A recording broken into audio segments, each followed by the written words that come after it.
we very much need for it to be much better than it is.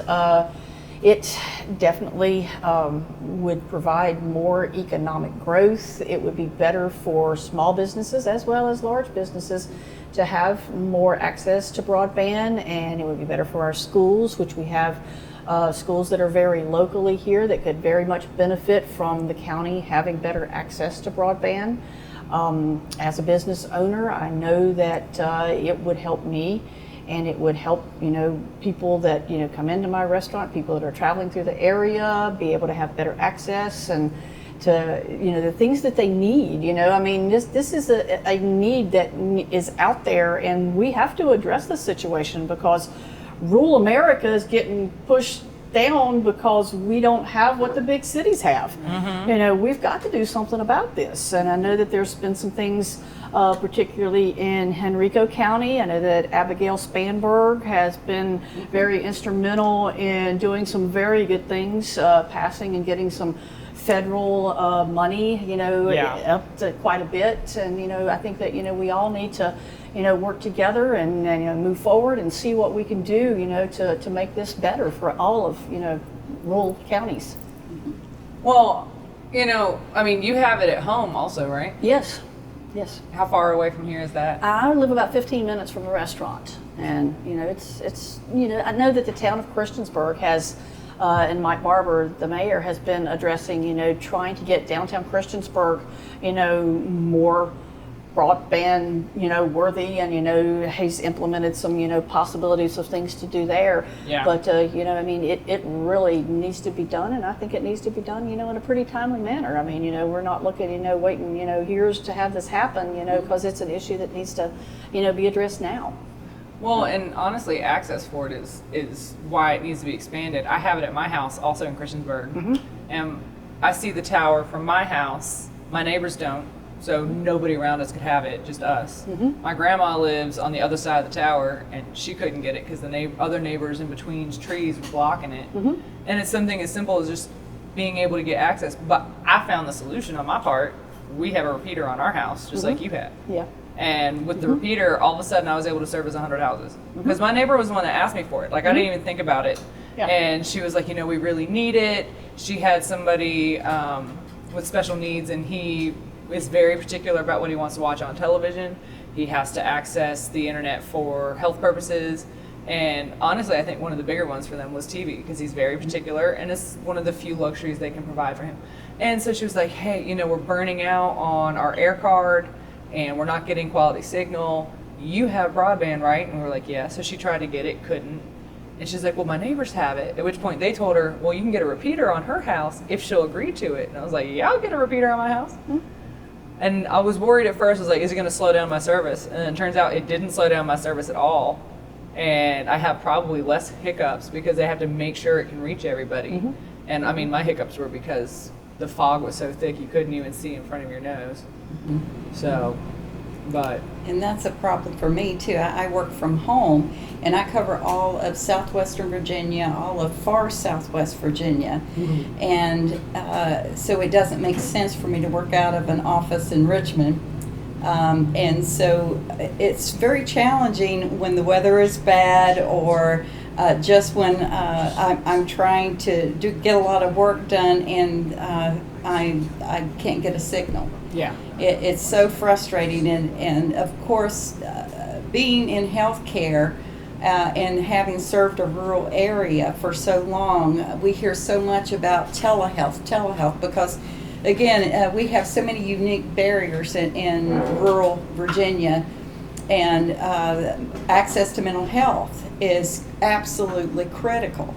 And so the conversation and discussion has been around, well, what about telehealth? And then my response is always, well, what about broadband, and what about better internet access? And we can't have one without the other. Mm-hmm. And of course, I work very closely with local workforce development centers, and I hear so much, like Connie was saying, related to economic development. and new employers don't want to come here because of the lack of broadband. Yep. And so, of course, us in southwestern Virginia, we're so very proud, and we don't like the idea of having to rely on northern Virginia for a lot of our taxes, but we are further crippled by not having that access. So until we do, it's going to be very difficult to compete with Northern Virginia, and frankly, to be able to pay our part. Yeah. And, well, as somebody from Northern Virginia, this is where I grew up. But like, in my opinion, like having broadband and having internet is just like such a huge way to like kind of like scale where you are, like quality of life wise. Like if you have internet, you're living good, and like this is America. We claim to be the best country in the world. Why can't we have a simple quality of life thing that everybody uses on a daily basis in like our modern world right now? And it doesn't make sense to me. What do you use it for? I mean, I'm a student. I like it's really hard to do a research paper when you gotta, you know, when you need a specific encyclopedia that your library actually has for once, and it's amazing. You can go and get it, and then you find out that every other student in your class needs that, and it's gone, and you're not going to be able to get a hold for it for 2 months. So I'm a student. I don't have money. Where can I go? Internet. So basically, you wouldn't be able to do your research without Probably not. the internet. Yeah, and like, you know, working here over the summer, I'm helping out with campaign, and it's like a lot of data entry stuff, a lot of like doing stuff on computers. We're going to need internet access. It's going to be a pain without it. Yeah. Well, you know, and that shows a difference. Like you're in your 20s, early 20s. Yeah. We are not. And I remember. Speak for yourself. I only graduated a couple years ago. But I remember, you know, it wasn't as much of an issue. However, I too had to rely, like if I had to do studies for any of my college or high school courses, I had to go to the library, wait for them to bring something in from somewhere else, or order it online if that was an option. Excuse me. And quite honestly, when Google showed up, it was like, oh my goodness, what you can do. As long as you can get to Google. To get to Google, you need the internet. And we lived somewhere else for a while where we had, even in city areas, we had satellite.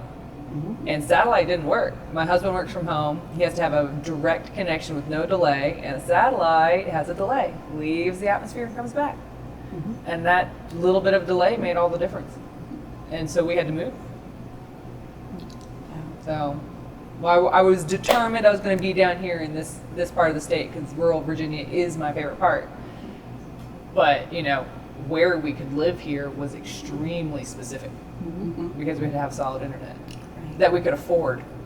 Yeah, that's another thing. Like, there are so many like monopolies like with internet providers today. Like in Radford currently, I don't have internet. I live in Radford. There's internet. There's an internet provider, but I simply can't afford them until my roommates move in, because they're the only people, and they just charge so much because they're the It's such a huge problem. It shouldn't be that you can only access what you really need, and should be not just a privilege for someone. This should be someone's right to be able to have this. And I think that, you know, we've got to change people's mentality about this, you know, to get something done about it. You know, look, we need this, you know, and we need for our students, you know, and for our people that work from home to be able to, you know, to access broadband and be able to do their jobs and to be able to do the best they can at their jobs. Not that they're suppressed, you know, because that we don't have, you know, what we need. So that's, you know, pretty much what I think. And even where I live, I don't have any other choice other than to use a hotspot. And that does get expensive, because I use up my data allowance very quickly just with my job. So then you get into the money aspect of it again. Absolutely. You know, And, you know, companies can't afford to pay you additional just because of your internet. You know, like some companies will pay additional for mileage, but they're not going to do that for internet hours or, you know, megabytes or anything else. They're just going to give you what they're going to give you. And being a business owner myself, where do those funds come from if I have to access that? They come out of my pocket. Yeah. So, And customers expect to be able to access internet Sure. when they come into a place of business Absolutely. too. Yeah, that's Whether that's standard. the library or a restaurant. Yeah. So again, that puts us at a disadvantage yet again Does. in rural areas. yeah. So, if they come into this restaurant, and I do not provide them, with that, then they're going to go somewhere else. Right. So I have to do that. Well, I know I've played the driving around to find the internet game. Do you have to do that now, considering you have to hotspot yourself? Yeah, I do. I use my phone as my router essentially now, and it is a pain. There's one corner in my apartment that gets just enough signal that I can use my laptop. Well, you can always come out to Buffalo and more. That's Where you right. can use ours and you can have some good food while you're here. That is the truth. Now, with your, needing to hotspot and to drive around to other places, I mean, I have to have secured internet. My husband has to have secured internet. Right. And I mean, I'll come to restaurants all the time, and we're talking chains, long-term public restaurants, and they don't have a secured connection. Like, what's your password? And they say, well, we don't have a password, just type this in. And it's a public connection. And it's like, well, then I can't do what I need to do here. The best I'm going to do is play games. And and for instance, I mean, something as simple as just wanting in your downtime, you've been working all day, you just need just something for yourself. You want to play something on your phone or read Facebook or whatever it is, you have to have a decent connection, and you can't be eating up your data, so then you don't get to do these things. In some cases, I imagine you use Facebook for business purposes. I do. You have to have the data to do it. Yeah, you sure do. I know I can't hotspot. I don't have the data for that. So, and I have to say, when I have traveled and I go places, if I'm in a hotel where it's secured, I will sit there and be like, okay, I'm going to do all my work right now. Because as soon as I get home, it's going to be harder. I mean, I'm lucky where I am now, I have broadband and I have the repeater. But when I lived actually in the home I wanted to stay in, I had to utilize what I could where I was. And, my phone wanted to do updates and uploads and things, and I had to wait until I went somewhere where I could trust the internet and not suck it all up just to have it updated. So not having access to this is affecting your productivity. In every It's way. consuming your time, affecting your productivity, and not allowing you to do the things that you need to do. So, Well, it affects my kids, and I have little kids.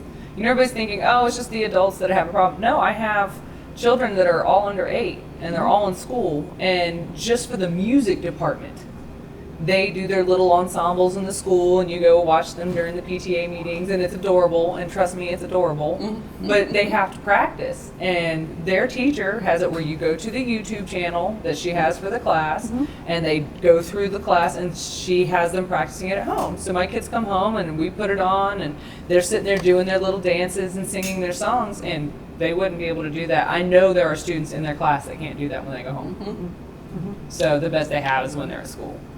And there's so many online classes being offered now, even through the universities. At Radford, if we miss a day because of weather and we're expected to hold an online class, I can't really realistically hold an online class because of lack of internet connectivity. And I mean, that kind of what it comes down to is that the internet is it's information, and companies think they have the right to cut off an entire region from a bunch of information. And so that's when it's time for people to stand up and say, hey, we want broadband for everybody because we need it. Right. So. Yeah. Well, and in some of these places, it's the only way you're going to get solid access. Exactly. I had somebody I talked to, and she actually works for a company that can provide internet. And she lived enough out there, and we were discussing broadband, and she said, I really wish I had it here, because even though her company can provide it, she couldn't even get that where she lived, and actually had to leave her home for a few days and drive to Richmond to work, and then come back down here to the mountains because this is where she wanted to be. She's like, I can't work from home.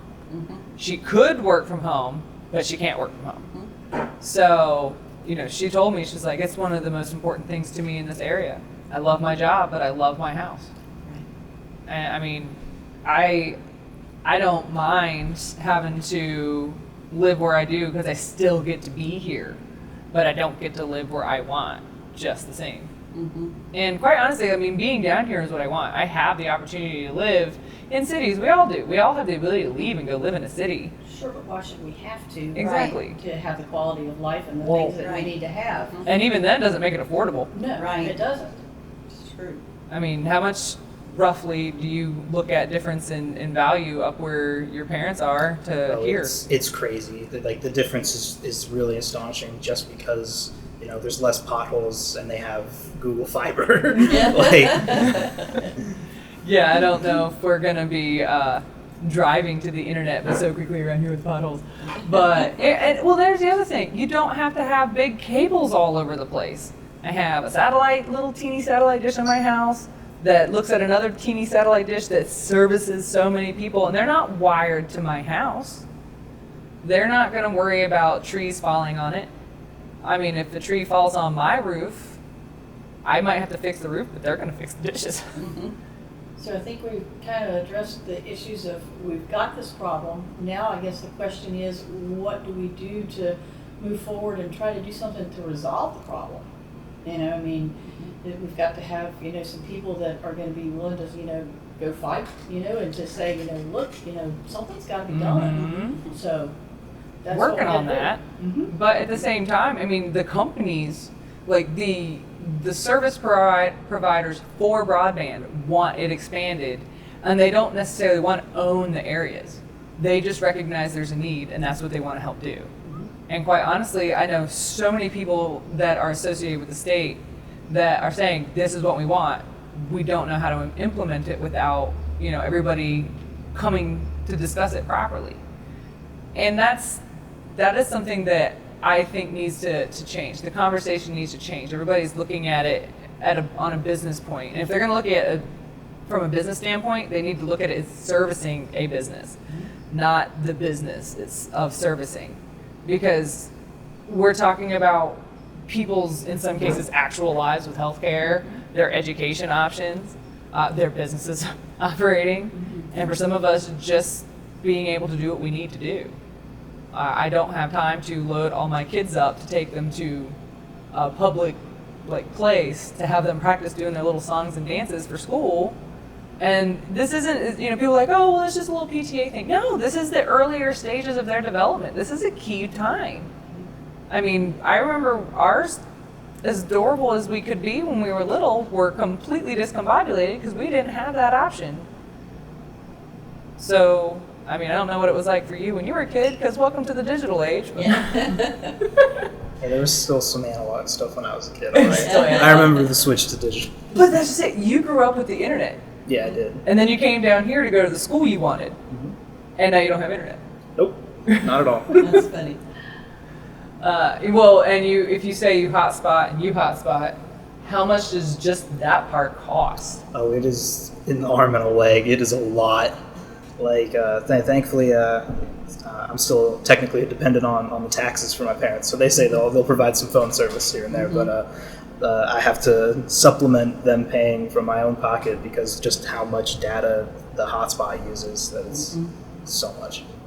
What about on your Same side? thing. I just have to keep negotiating with the internet providers, and I'd rather buy a used car from a slimy car dealer. It's easier, probably. It's painful. It's painful. So. Well, I know a lot of people have unlimited service. My mother-in-law had unlimited service that she could hotspot herself. But that doesn't mean they don't throttle you and slow down your service at some point. So she would be about halfway through the month, and all of a sudden she couldn't load her website. She couldn't download. They worked from home also. And, small business, but they couldn't load the videos they were working on to their website. So they had to take the videos at home, pack up all their gear, go to the library, and do it from the parking lot because they couldn't take all their gear into the library. Because even with unlimited internet on their hotspot, their air cards and everything they've tried, they couldn't have the speed they needed consistently. And now I have broadband, and it's consistent. I mean, it needs to be for what we do, but it is. And it honestly, I have been where my husband's working and I might have my phone going. We can't have the TV going. We can't have any. Since we have broadband, people ask, well, what are you doing? And I mentioned, well, he's upstairs working and he's currently doing this. My kids are sitting here watching this.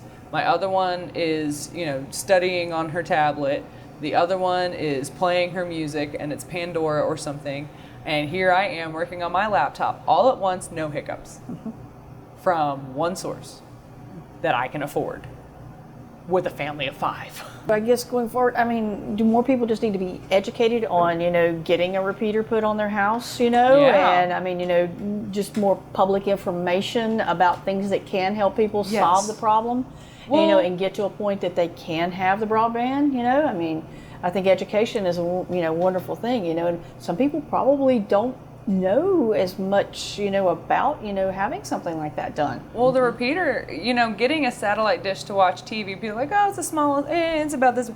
The one I have for broadband is even smaller. And then the repeater is just as small.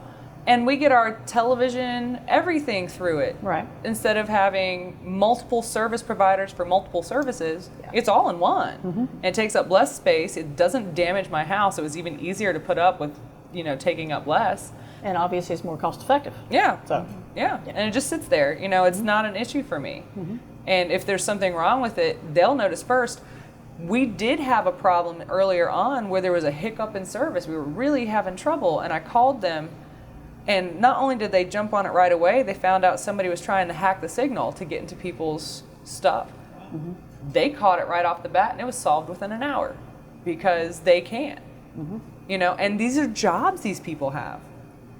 I know people who work for some of the other service providers, but the ones, I have actually talked to them, the ones who have worked for the broadband, they say it's an easier job, they enjoy what they do, and it requires a little bit more education that they can get because they have the internet.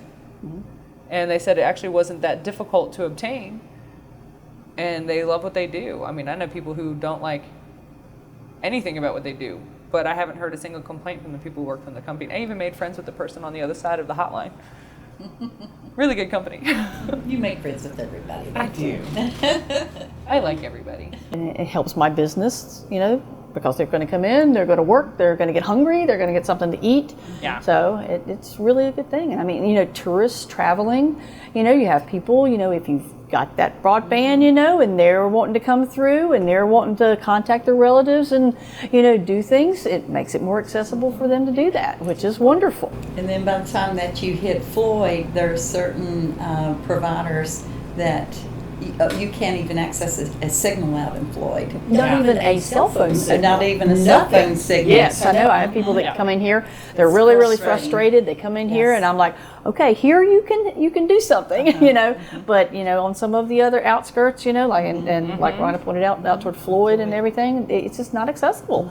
They're frustrated when they come in here, and I try to talk to them, and I say, okay, we can help you, and a lot of people are like, yes, yay, I can get some help here, I can have some connection with the rest of the world. So. Well, that was my neighbors. We lived 5 minutes from the busiest area of town where the mall and everything is. And we don't have an option. The major service provider won't even come that far out. It wasn't part of their footprint. So our best bet was our cell phone provider's air card. I pay a lot for our cell phones. I cannot afford to upgrade to full, the unlimited internet to then have it slow down when my husband has to use it full time, sometimes 7 days a week. So we can't afford to slow down. And I've never had that trouble with my broadband. Which, do you have the option over there near the university? I don't believe I do. I believe there's only one internet provider in Radford, where I live at least. Unless you're on campus. Well, campus has its own internet because university, they need it. So But I being can go on campus, but it's during the summer it's a little shaky. So. being a college town, I mean, it's just something that it just has to be, I mean, I'm sure Virginia Tech, and Blacksburg, they're a little bit more progressive and everything, but Radford, I mean, we got students going there that, are going to move into the world and, be out there, and they need this. Well, very and around much. here, the high school students are trying to get ready to go, and they, some of them are taking extra classes online before they get there, or they're going to the community college and taking classes online. I mean, there are people in high school with classes online because they're homebound. Oh, yes. And homebound is common. Yes, very in this area. Yeah, homebound is common. And it's already hard enough for some of them when they have illnesses or something is broken because they got into an accident and they're stuck at home and they have to then drive somewhere to get internet. They can't just go hop in the car and drive around. Not to mention, sometimes that takes a really, really long time and they can't be away from their equipment that long. And with the schools having problems with, being provided, you have these companies that are coming in like, well, we're going to get it to you, and we're putting such an effort to get it to you, we're not getting it to anybody around you because we have to make sure you get the signal. Because as far as the more you stretch it out, the worse your signal gets. That stopped us from buying somewhere we really, really wanted to live. We loved the area, but not only did they have problems with internet, when they were bringing it in, they said, unless you lived closer to the source, your signal just got weaker and weaker and weaker. And I have not seen that happen with the broadband yet. I mean, it comes to me and then goes to my neighbors, and we all have the same depth of coverage. Just how it should be. Yep. I have people that come over my house to use my internet. And our internet is always going. It never turns off in my house. There is something that's always using the internet, usually my children. So, but you said it earlier about it being a privilege. It's not a luxury anymore. It's necessary. The internet is not a luxury. It was a luxury when I was 15 and they were charging you by the minute. That's gone. You can't even get cell phones that charge you by a minute unless it is something you buy at the grocery store. So you have to have it. For one reason or another, you have to have it. For quality of life anymore, to do what you need to do. So, I mean, I know for me, the one thing that I find most important is that you get covered at home, you get covered at work, which can be at home. You have companies that can run better. You have travelers who don't have to hunt down what they need while they're traveling. And quite honestly, I think it just covers very well areas that have mountains where some of those mountainsides can't get the right shot in the sky and they can't get the lines to the house. Right. And to me, that is extremely important for a community that needs to be supported unless it just falls apart. But I mean, for me, what it really comes down to is that, like I said before, the internet is information, and I believe that every human being on the planet has the right to have information in their lives, and have free and open information at that. Everybody has the right to know it. So. And have equal access. Exactly. yes. But what about you, Rhonda? Equal access. You think? Yeah, everybody's got, again, it's not fair for folks in rural areas to be put at yet another disadvantage when having access to broadband is going to allow us to keep up with the Joneses. So, I mean, and what does it all boil down to for you? I think it's just rights for everyone, that, we should all have access to this, because, people should not be suppressed and, held back because of the inability to be able to access, the things, the information, the things that they need to perform their jobs and everything. It needs to move forward and everybody have access to it. And it affects everything. It does. It does. Yes. And so it has the opportunity to discriminate or discriminate that's a against very people, whether it is housing, whether it is education, whether it is the ability to work at home, whether it is able to access health care. It's about equality. It's progress. Equal access. That's right. It's what can make a community a part of a state.